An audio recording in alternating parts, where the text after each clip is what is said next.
హిందువులారా మేల్కోండి, హిందువులకు ఏం జరుగుతోందో చూడండి. ఇవి పోలీసులు అరెస్ట్ చేసి తీసుకెళ్తున్నప్పుడు ఒక హిందూ ధర్మ యోధుడు పెట్టిన నినాదాలు.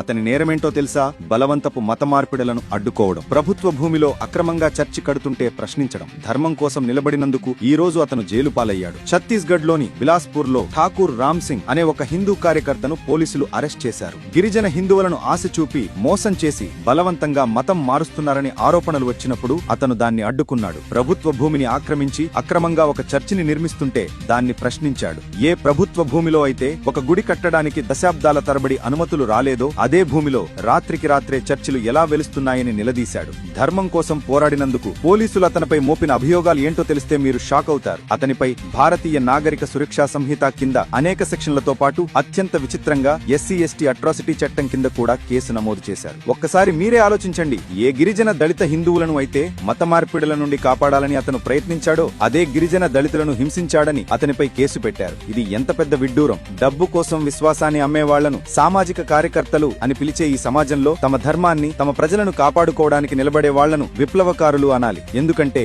ఈ రోజు భారతదేశంలో నిజం కోసం నిలబడ్డం అంటే ప్రాణాలను పణంగా పెట్టడమే. ఠాకూర్ రామ్ సింగ్ ఈ రోజు జైల్లో ఉండొచ్చు, కానీ మత మార్పిడి మాఫియా మాత్రం ఇంకా స్వేచ్ఛగా తిరుగుతూనే ఉంది. ఇదేనా న్యాయం? అంటే ధర్మాన్ని కాపాడటమే నేరమా? ఈ వ్యవస్థపై మీ అభిప్రాయం ఏంటో కింద కామెంట్స్ లో చెప్పండి. వేకప్ ఇండియా, ఇకనైనా మేల్కోండి. కులం, వర్గం, ప్రాంతం అనే గీతలు చెరిపేసి హిందువులుగా మనమంతా ఏకం కావాలి. ఇలాంటి అన్యాయాల్ని ప్రశ్నించాలి. ఈ ధర్మయోధుడి కథను ప్రతి హిందువుకి చేరేలా షేర్ చేయండి. జై హింద్.